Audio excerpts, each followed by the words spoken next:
మేము అర్థం చేసుకుని ఆ రకమైనటువంటి భావాల్ని ఆయన మేస్తారు కనుక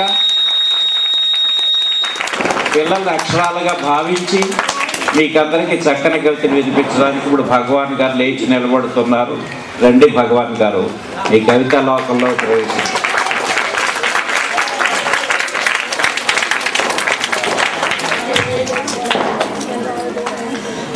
వేదికను అలంకరించిన పెద్దలకు, విద్యార్థులందరికీ ఉపాధ్యాయ దినోత్సవ శుభాకాంక్షలు తెలియజేస్తున్నా.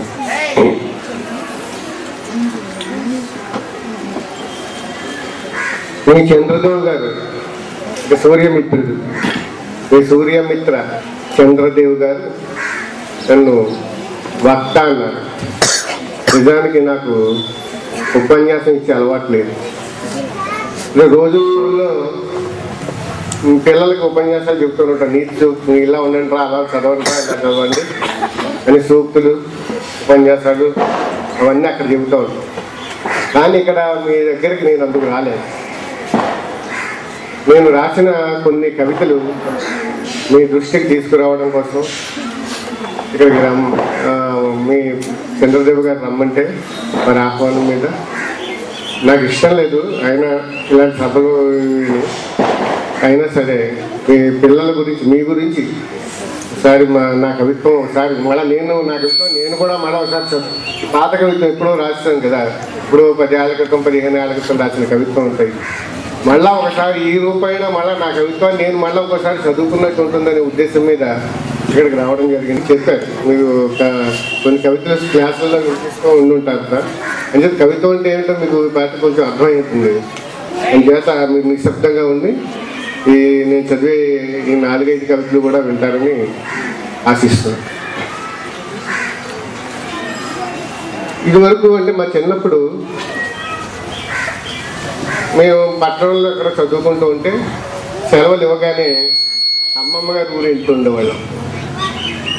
అమ్మమ్మ గారి ఊరు వెళ్ళి అక్కడ ఉండి ఆ సెలవులు అన్ని రోజులు అక్కడ ఉండి ఆడుకుని పాడుకుని తేలమ్మట్లు తిరిగి తోటలమ్మట గంతులేసి చెట్లెక్కి ఈ పనులన్నీ చేసి ఇలాంటి పనులన్నీ చేసి సెలవులు అవ్వగానే మళ్ళీ స్కూల్కి మళ్ళీ టౌన్కి వెళ్ళిపోతూ ఉండేవాళ్ళు. చాలా మా ఇల్లు జరిగేది. ఇప్పుడు అలాంటివి లేవు. ఇప్పుడు అమ్మమ్మ గారి ఇల్లు, నాన్నమ్మ గారి ఇల్లు లేవు. అంతా చదివే. 2వ ఏటనే కాన్వెంట్లో వేసేయడం, వాడు 35 వచ్చినా సరే ఏదో PhDలు చేయడం, చదవడం, తర్వాత ఉద్యోగం సంపాదించుకోవడం, అక్కడి నుంచి అలా వెళ్ళిపోవడం అంతా అయిపోయింది. అనుబంధాలు అన్నీ పోతున్నాయి. అమ్మమ్మ, నాన్నమ్మ, నాన్న, అమ్మ ఇలాంటి అనుబంధాలన్నీ పోయే రోజులు వస్తుంది.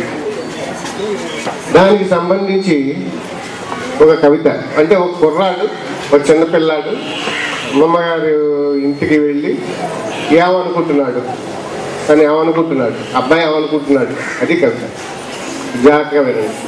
ఈ కవిత పేరు మూలం.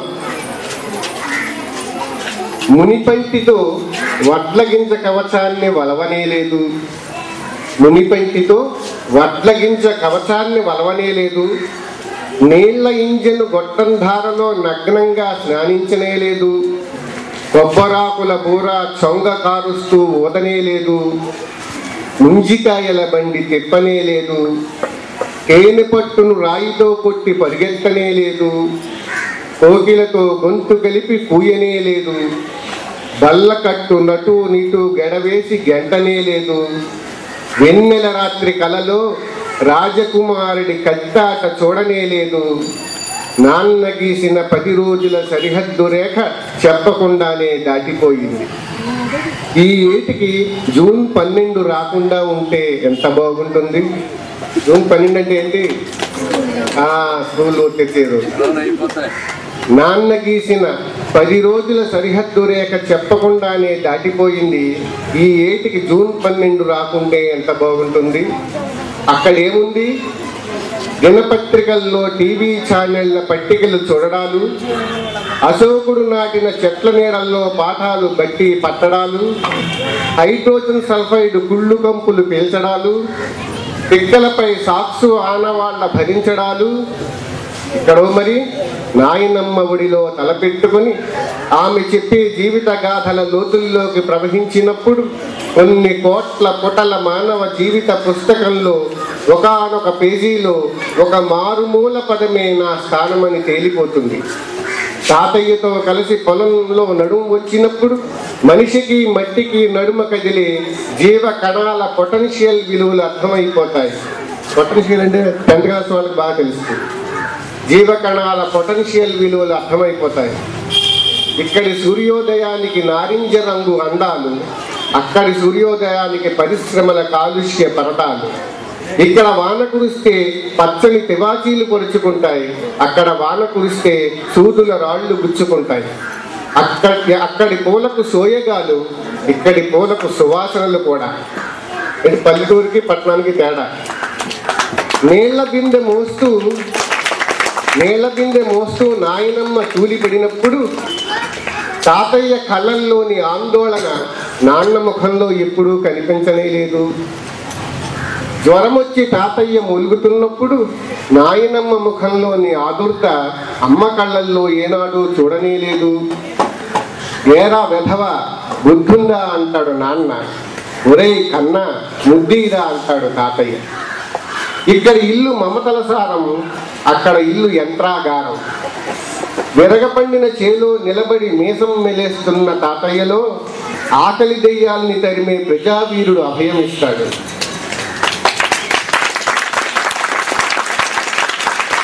ఎక్కడికి వెళ్తాడో ఇంటికి ఎప్పుడు వస్తాడో తెలియని నాన్నలో కలల ప్రపంచాన్ని ధ్వంసం చేసే రాక్షసుడు భయపెడతాడు.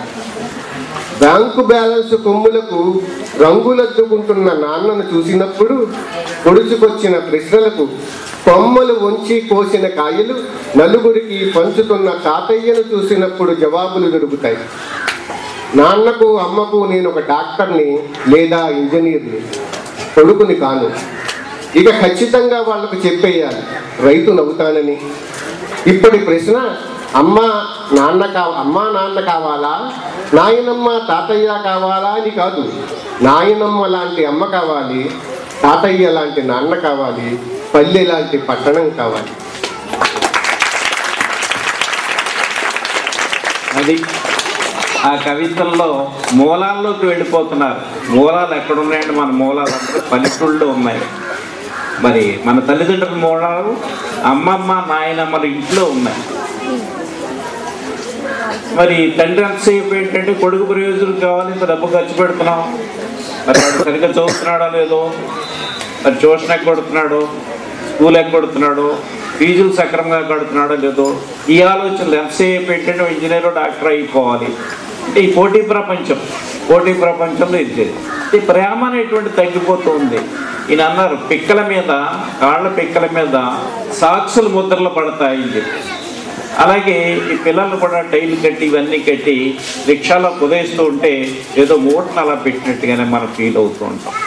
అలా కాకుండా అభిమానంతో, ప్రేమతో, మరి ఆ 10 రోజులు అమ్మమ్మ గారి ఇంటికి వెళ్ళి వస్తుంటే 10 రోజులు వచ్చేయండి రా స్కూల్ తెలుస్తారని పంపిస్తారు.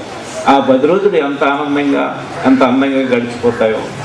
మరి ఇక్కడ సూర్యుడికి నారింజ రంగు ఉంటే అక్కడ సూర్యుడికి వాతావరణ కాలుష్యం వల్ల వచ్చినటువంటి ఆ కాలుష్యం ఉంటుంది అనేటువంటి చెప్పడం జరిగింది. పల్లెటూరికి పట్టణానికి తేడా ఉంది దీంట్లో. మరి తల్లిదండ్రుల యొక్క బాధ్యతకి, అమ్మమ్మ నాయనమ్మ ప్రేమకి చెప్తూ చూడండి. రే స్కూల్కి వెళ్ళరా వెధవ అంటే ముద్దుగిరా నాన్న అంటాడు తాత. తండ్రి గారు అనేటువంటి మాటకి తాతయ్య అనేటువంటి దాంట్లో ఎంత తేడా ఉంది అనేటువంటిది. దీన్ని బట్టి ప్రేమల అభిమానాలు ఇవాళ మరుగైపోతున్నాయి. మరి పాత జీవితం మళ్ళీ రావాలి. మరి ఎప్పుడో రాక్షసుడు కానీ లేదా అదృష్ట దేవత కానీ ఇవన్నీ ఎవరు చెప్తారని కాదు, ఇప్పుడు ఎవరు చెప్పడం లే. తాతయ్యలు, నాయనమ్మలు, అమ్మమ్మలు వాళ్ళు చెప్పేవారు. అది గుర్తు చేసుకున్నారు కవి. మిమ్మల్ని కూడా ఒక కొత్త లోకంలోకి తీసుకెళ్ళారని ఆశిస్తూ తర్వాత కవి చదవమని మరి భగవాన్ గారిని ఆహ్వానిస్తూ ఉన్నాను. మీ అందరికీ కూడా ఇక్కడ ఉపాధ్యాయులకి మీ పిల్లలందరికీ కూడా అనుభవంలోనే ఉంటుంది. అదేంటంటే కవి పేరు వానలో తడవడం. కవిత పేరు వానలో తడవడం. బడి వదిలే సమయం పిల్లలు పుస్తకాలు సర్దేసుకున్నారు. పిట్టల్లా ఎగరడానికి బల్లలపై సగం సగం కూర్చున్నారు. అంటే గంట కొడితే పారిపోవడం రెడీగా ఉన్నారనమాట. పిట్టల్లా ఎగరడానికి బల్లలపై సగం సగం కూర్చున్నారు. బడి తలపై ఆకాశాన్ని మబ్బులు ఆవేశంగా ఆక్రమించాయి. బడి తలపై ఆకాశాన్ని మబ్బులు ఆవేశంగా ఆక్రమించాయి. పెళ్ళ కురవడానికి ఉడుపుల్ని మెరుపుల్ని తోడు తెచ్చుకున్నాయి. వర్షం వచ్చేలా ఉంది, పిల్లలు తడుస్తారేమో అనుకుని బడిని వదిలే సమయం పొడిగించారు మాస్టర్లు. మాస్టర్లవి దయార్ద్ర హృదయాలు. బడి వదిలేలా ఉన్నారు, పిల్లలు తడుస్తారేమో అనుకుని వానను కురవడం వాయిదా వేశాయి మబ్బులవి ప్రేమాశ్రునైనాలు. వాన కురవడం లేదు, బడి వదలడం లేదు. వర్షం వచ్చేలా లేదు అనుకుని బడిని వదిలేశారు మాస్టర్లు. బడిని వదిలేలా లేరు అనుకుని వానను కురిశాయి మబ్బులు. బడి వదలడం, వానను కురవడం రెండు ఒకేసారి. అయ్యయ్యో, పిల్లలు పుస్తకాలు తడిసి ముద్దలు. మాస్టర్లు కంగారు పడుతున్నారు, మబ్బులు కలవరపడుతున్నారు. అయినా తెలియంది ఎవరికని పిల్లలకి ఎంతో ఇష్టం వానలో మజాగా తడవడమేనని. నడపాలని మబ్బులు అనుకుంటూ ఉంటాయి పిల్లల్ని, వాళ్ళకి ఆనందం ఇవ్వాలని. తడిసిపోకూడదని మాస్టర్లు అనుకుంటూ ఉంటారు. అటు వాళ్ళ వాయిదా వేసి ఇవి వాయిదా వేసిన పిల్లలు ఎప్పుడు బయటకు వస్తారో అప్పుడు గురుద్దామని అవి చూస్తున్నాయి. అంటే పిల్లలు తడవకపోతే వర్షానికి కూడా ఆనందం ఉండదు అన్నమాట. ఆ చెరుకుకి ఉపయోగం లేదని అనుకుంటుందేమో వర్షం. బహుశా పిల్లలు తడిస్తే దానికి ఉండేటటువంటి ఆనందం, ఆ మబ్బులు ఆ చెరుకులు పడేటటువంటి ఆనందాన్ని మరి ఎంత గొప్పగా వర్ణించారో. లేవడానికి సిద్ధంగా ఉన్న పిట్టల్లాగా సగం కూర్చుంటారంటే ఒక్క పేరాన్ని కూర్చుంటారు అన్నమాట. ఎప్పుడులాగా చూడండి, రన్నింగ్ లో ఇలా కొంచెం ముందుకు ఇలా ఉండమంటారు, రెడీ స్టార్ట్ అని కానీ మొదలు పెడతారు. అలాగే రెడీగా బయటికి గెంతులు వేసుకుంటూ పారిపోవడానికి సిద్ధంగా ఉండేటువంటి ఆ దృశ్యాన్ని అంచేత ఈ వాన పాటలు అవన్నీ ఎప్పుడైనా పాడిన జ్ఞాపకం లేదు మీకు. వాన వల్ల పట్టే తెలియదు. ఏం చేస్తాం, ఇప్పుడు పరిస్థితులు ఇలా ఉన్నాయి. అంచేత ఇటువంటివి విన్నప్పుడు మీరు తడవపోయినా తడిసినటువంటి అనుభూతి కలుగుతుంది. మీకు ఆనందాన్ని అనుభవించగలుగుతారు. ఆ ఆనందాన్ని ఇచ్చినటువంటి వాన దృశ్యం ఇప్పుడు కురుస్తుందేమో అని భయపడుతూ నిన్న నుంచి ఉన్నాం. ధన్యవాదాలు. మరొక చూస్తారు చెప్పండి. మన అందరి ఇళ్లలోనూ ఉంటుంది వస్తువు. టీవీ చూసారా? మరి టీవీ మేస్టర్ టీవీ అన్నారా? టీవీ లేని ఇల్లు అంటూ ఉందా ఈ రోజుల్లో? అంటే టీవీకి మనం బానిసలం అయిపోతున్నాం అనమాట. టీవీ లేకపోతే మన జీవితమే లేదన్నట్టుగా ఫీల్ అయిపోతున్నాం. బయటకి తిరిగి వెంటనే ఇంట్లోకి వెళ్ళగానే ఏం చేస్తాం, వెంటనే రిమోట్ నొక్కి టీవీ ఆన్ చేసి కూర్చుంటాం. అంతే. ఇంకా అమ్మాయి ఎలా చదువుతోంది, అబ్బాయి ఎలా చదువుతున్నాడు, ఆవిడ ఎలా ఉంది, నాన్న ఎలా ఉన్నారు, తమ్ముడు ఎలా ఉన్నాడు, ఇవేం పలకరించాం. ఇంకా ఇంట్లో అడుగు పెట్టగానే టీవీ ఆన్ చేసి కుర్చీలో కూర్చోడు. ఇప్పుడు దాని మీద ఒక కవిత. ఆ కవిత పేరు ఇది ఇల్లేనా. ఇది ఇల్లేనా, ఇది ఇల్లేనా, ఇది ఇల్లేనా, ఇది ఇల్లేనని ఎవరైనా గుర్తుపట్టగలరా? ఆమె రిమోట్ చేతిలో పెట్టుకుని ప్రపంచాన్ని జయించినట్టు ఫీల్ అవుతుంది. అమ్మాయి పాత్రలు ఏడిస్తే ఏడుస్తూ, నవ్వితే నవ్వుతూ బహుపాత్రాభినయం చేస్తుంది.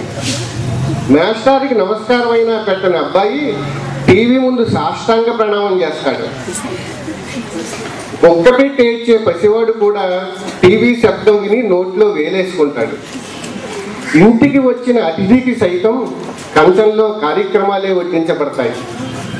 టీవీ శరణం గచ్చామి. ఇదే ఏకైక ఆధునిక జీవన సూత్రం. సరిగ్గా ఇంటి ఉసురు మీద కాపురం పెట్టింది టీవీ. ఇది ఇల్లేనా? ఇది ఇల్లేనని ఎవరైనా బల్ల కొట్టగలరా? మాటలేవి, ఆటలేవి, చిలిపి పోట్లాటలేవి, చిరునవ్వులేవి, చిరాకులేవి, గణగణ చదువులేవి, కరచాలనాలేవి, కౌగిలింతలేవి, కలిపి అన్నం తినడాలేవి, ఇరుగు పొరుగుల పలకరింపులేవి, స్నేహితుల రాకపోకలేవి, నెలకిన్ని రూపాయలిచ్చి కొనుక్కుంటున్న విషాన్ని తాగుతూ ఇల్లు శూన్యంలో వెక్కుతోంది. నెలకిన్ని రూపాయలిచ్చి కొనుక్కుంటున్న విషాన్ని తాగుతూ ఇల్లు శూన్యంలో వెక్కుతోంది. ఇంటి మెడ చుట్టూ బిగుసుకున్న కేబుల్ వైరు ఇంటి పరిమళాల్ని ఛానెళ్లుగా పిలుస్తోంది. కుటుంబం గ్రూప్ ఫోటోకి ఎపిసోడ్ల చెదలు పట్టాయి. ఇంటి గోడ ఆచరాతో ఎదిగిన యాంటెన్నాని చూస్తే అక్కడేదో అస్థిపంజరం పడుతున్నట్టుగా ఉంది.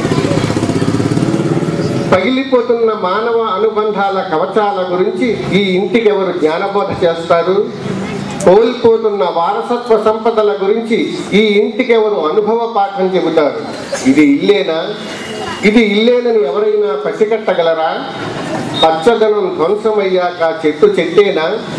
ప్రేమధనం దగ్ధమయ్యాక ఇల్లేనా?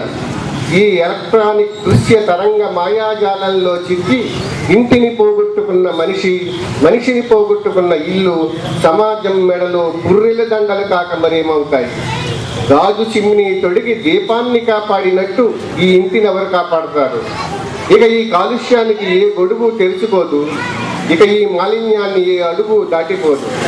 కొన్ని వేల సంవత్సరాల తర్వాత కూడా పురావస్తు శాఖ తవ్వకాల్లో మనిషి ఎముకలు గుణపాల దెబ్బలు తగిలి టీవీ అని శబ్దం చేస్తాయి.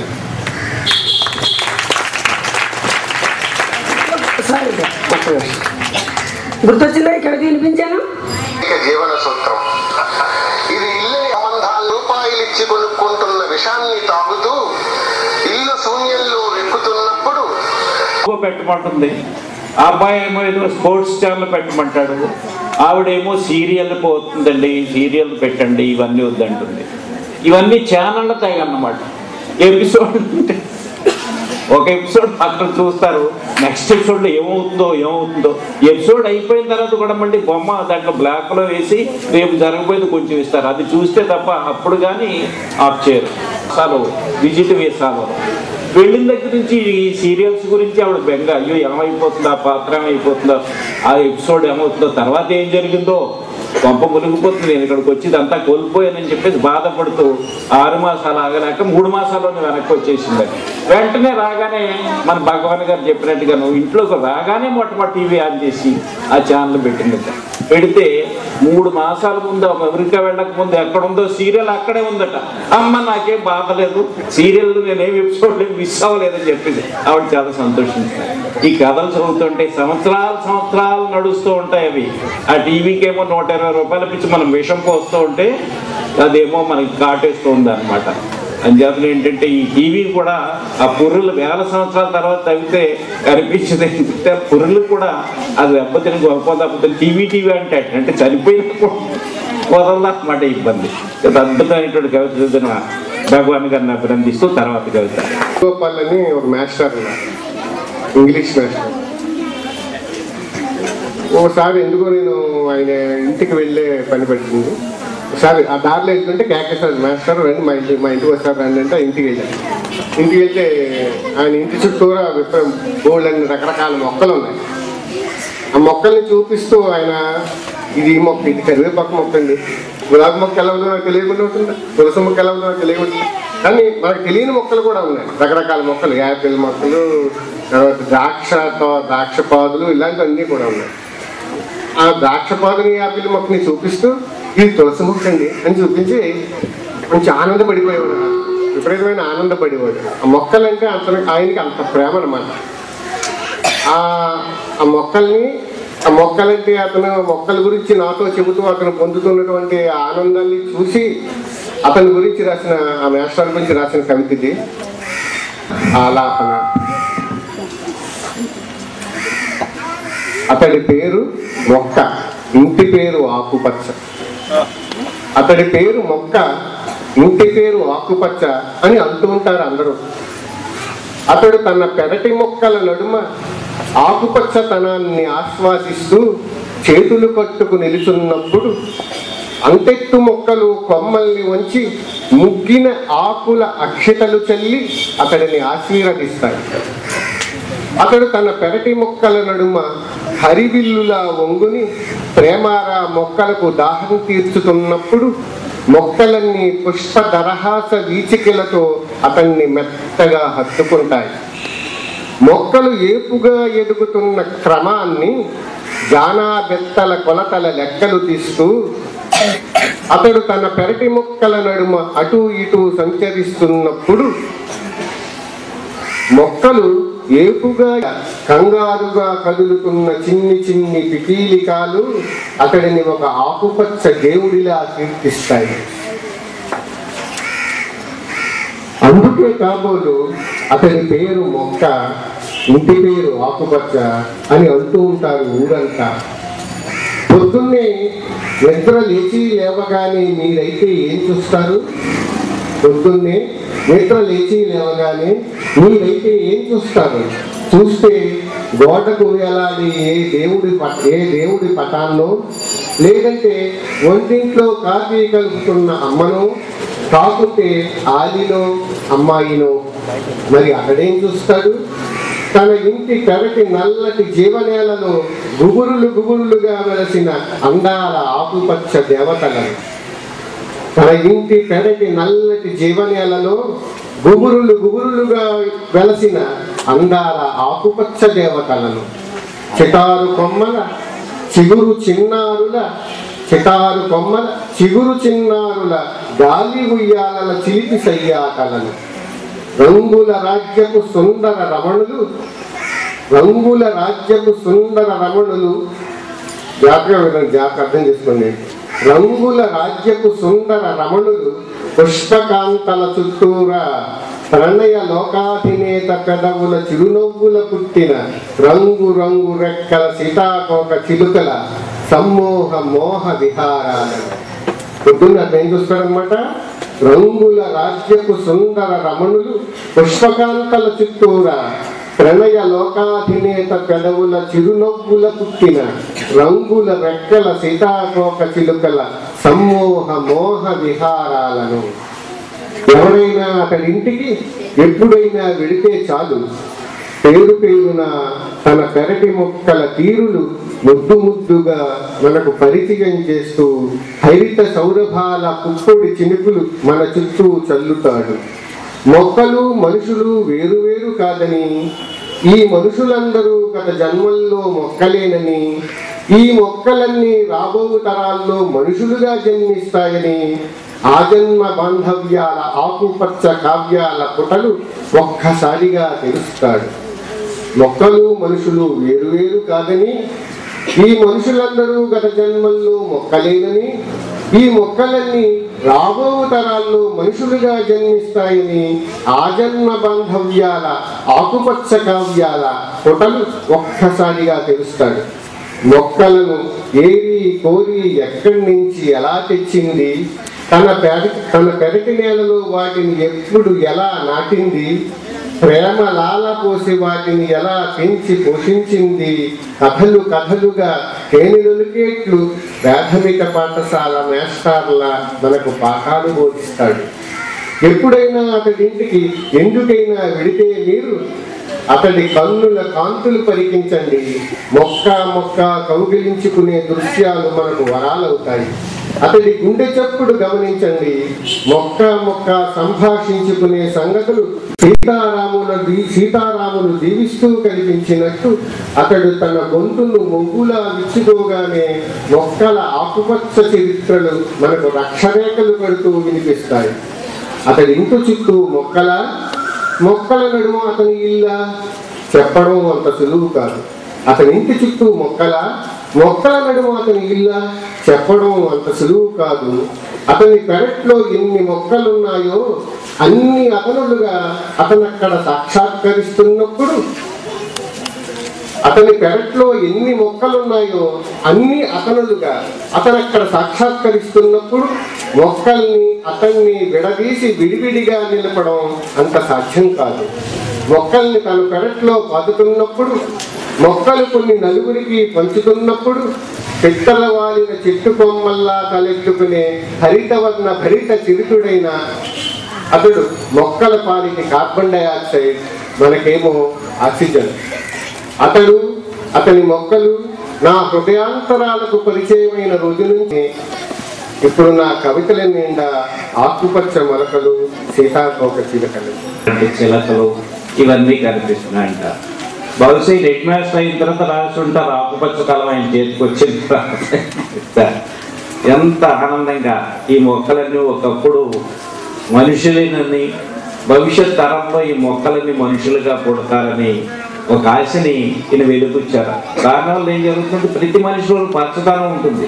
ప్రతి మనిషిలోనూ మొక్కలు ఏం చేస్తాయి, మనం విడిచిపెట్టిన కార్బన్ డైఆక్సైడ్ పీల్చుకుని మనకి ఆక్సిజన్ తయారు చేస్తూ ఉంటాయి. అలాగే సీతాకోక చిలకల గురించి వర్ణిస్తూ అద్భుతంగా నార్మల్ చేశారు. దురదృష్టవశాత్తు ఈ మధ్య సీతాకోక చిలుకలు మనకు కనిపించడం మానేసింది. దానికి ఏం చెబుతున్నారంటే ఈ రిలయన్స్ టవర్స్ అవి ఉన్నాయి కదా, అవి ఎలాంటి రేడియేషన్ వల్ల ఇవన్నీ చనిపోతున్నాయని చెప్పేసి శాస్త్రజ్ఞులు చెప్తా ఉన్నారు. అంటే సిమెంట్ కాంక్రీటు గోడల్లోంచి మనం మలుచుకొచ్చేటటువంటి కాంక్రీట్ డిజైన్లే మనకు కనిపిస్తున్నాయి తప్పిస్తే ఈ అందమైనటువంటి పద్ధతి సరే మొక్కలను పెంచి ఆకుపచ్చదనాన్ని పోషించినట్టయితే ఆ అందం వేరుగా ఉంటుంది, అది మనకు ఆరోగ్యం వస్తుంది. ఇంకా అందుకనే చెట్లు ప్రగతికి మెట్లు అనేటువంటిది మన వాళ్ళు చెప్తున్నారు, ప్రభుత్వం వాళ్ళు దాన్ని గమనిస్తారని చెప్పేసి చెబుతూ మంచి కవితని వినిపించి, అంత భారీ కవిత అయినా అంత 3 పేజీల కవిత అయినప్పుడు కూడా ఎక్కడ అలుపు లేదు, విసుగు లేదు, గొప్ప భావచిత్రాలు దాంట్లో నింపారు. కవి గారికి ధన్యవాదాలు తెలియజేస్తూ మరో కవిత.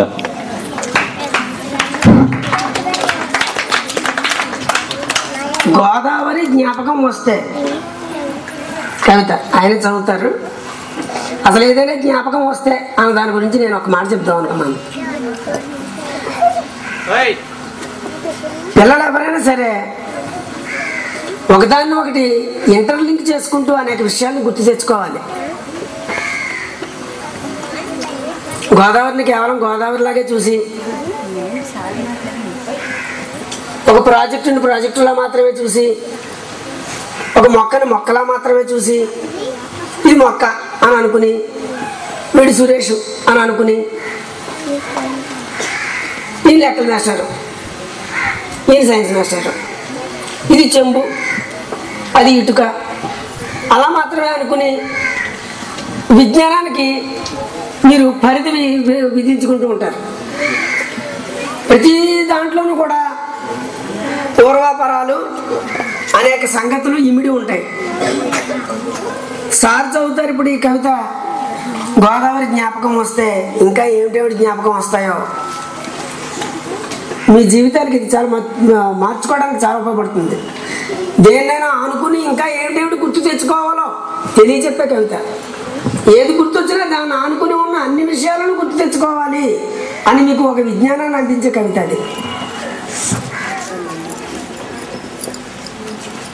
కవిత పేరు గోదావరి జ్ఞాపకం వస్తే. మీరు బోర్ కొట్టి చెప్పండి ఆపేద్దాం.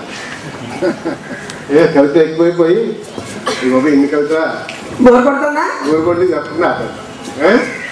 తర్వాత చదవచ్చా ఏంటి చెప్పండి. అందరూ గోదావరి నేను గోదావరిని ఎప్పుడు చూడలేదు అని నన్ను వాళ్ళు చూపించాను. గోదావరి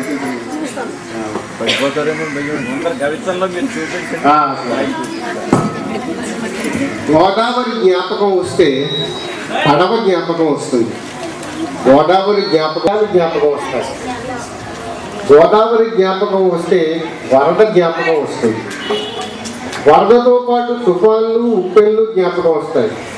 మునిగిన పంటలు పెరిగిన ధరలు జ్ఞాపకం వస్తాయి.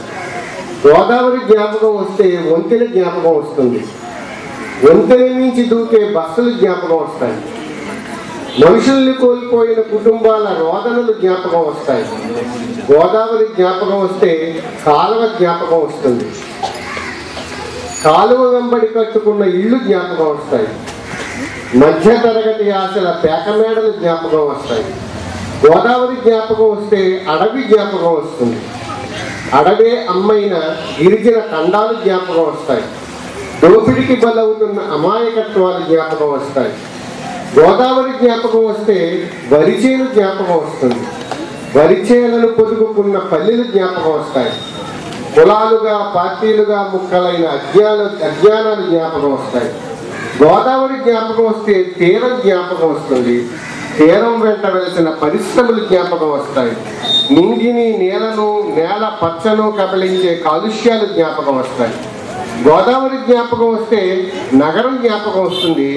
నగరాన్ని మింగే పాశ్చాత్య నాగరికత జ్వరాలు జ్ఞాపకం వస్తాయి.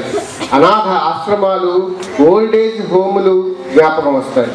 గోదావరి జ్ఞాపకం వస్తే రాజరాజ నరేంద్రుడు జ్ఞాపకం వస్తాడు. చిత్రాంగి సారంగధరుడు జ్ఞాపకం వస్తారు. అనాదిగా జరుగుతున్న ఏకపక్ష నిర్ణయాల కుట్రలు జ్ఞాపకం వస్తాయి. గోదావరి జ్ఞాపకం వస్తే కందుకూరి, టంగుటూరి జ్ఞాపకం వస్తారు. ఆదికవి జ్ఞాపకం వస్తారు. దాదర్ల కాటను జ్ఞాపకం వస్తారు. గోదావరి జ్ఞాపకం వస్తే తెలుగు జనజీవన కళల కాంతులన్నీ జ్ఞాపకం వస్తాయి. గోదావరి అలల కదలికల్లో నాకెప్పుడు 3 రంగుల నరధనస్సు కనిపిస్తుంది. 1 ఆకలి రంగు, 2 దాహం రంగు, వాసన రంగు. రంగులు 3 ప్రవాహ సూత్రం ఒకటే, అది బతుకు ప్రవాహం.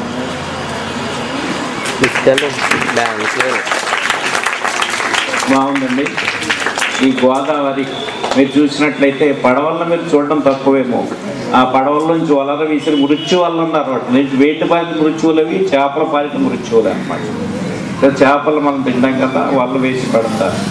అలాగే మరి కాటన్ గారు జ్ఞాపకం వస్తారు, టంగుటూరి మరి ప్రకాశం గారు జ్ఞాపకం వస్తారు, వీరేశలింగం గారు జ్ఞాపకం వస్తారు. వీరేశలింగం గారు జ్ఞాపకం వస్తారంటే మాకు ఇక్కడ రాజ్యలక్ష్మమ్మ గారు జ్ఞాపకం వస్తారు. వీరేశలింగం గారి భార్య పెట్టిన మొట్టమొదటి స్కూల్లో చదివినటువంటి మొట్టమొదటి విద్యార్థిని వీళ్ళ తండ్రి గారు నాయనమ్మ, మీ నాయనమ్మ బుద్ధుడి మీద. తండ్రి గారు తల్లి ఆవిడ, బుద్ధుడి మీద అన్న ఆయన. అంటే వీరేశలింగం గారు పెట్టిన పాఠశాలలో మొట్టమొదటి చదువుకున్నటువంటి వ్యక్తి ఆవిడ. మొట్టమొదటి ఉపాధ్యాయునిగా మన ప్రాంతాల్లో స్త్రీల్లోంచి వచ్చినటువంటి మొట్టమొదటి విద్యార్థిని అని కూడా చెప్పుకోవచ్చు. అంచేత ఒకదానికొకటి అనుబంధంగా జ్ఞాపకం రావడం, మరి ఆకలి లేక దాహం, ఈ దారి అంతా ప్రవాహ వేగం. అడవి గురించి ఎందుకు చెప్పారంటే అడవుల్లోంచి ప్రవహిస్తూ వస్తుంది గోదావరి, కొండల్లోంచి ప్రవహిస్తూ వస్తుంది, కొండరాళ్ళకి తలలు కొట్టుకుని ప్రవహిస్తూ వస్తుంది. మరి చెట్ల వేళ్ళకి రాసుకుంటూ ఒళ్ళంతా గాయాలే వస్తుంది ప్రవాహం. ఎందుకు? పంటశాలను తడపాలని, పచ్చదనాన్ని నింపాలని. అంటే గోదావరి అంటే మనకు ఆనందం, ఒక ప్రవాహం, ఒక జీవితం, ఒక పచ్చదనం. ఇదంతా కూడా ఈ కవితలో చక్కగా చెప్పారు. మరి విధ్వంస కర్బనం అనేటువంటిది మరి ఈ కాలుష్యం, వాతావరణ కాలుష్యం గురించి ఒక్కటి అది చదివేస్తే ఈ కథను మేము ముగిస్తామండి. తర్వాత కార్యక్రమాలు మేస్తారు. ఇంకా కార్యక్రమం ఉంది కనుక స్టేజ్ మీద డ్యాన్స్ చేశారు కదా, మొత్తం ఆ నేపథ్యంలో విధ్వంస కార్బనం మీద మాస్టర్ రాసిన మహోన్నతమైన కవిత అది.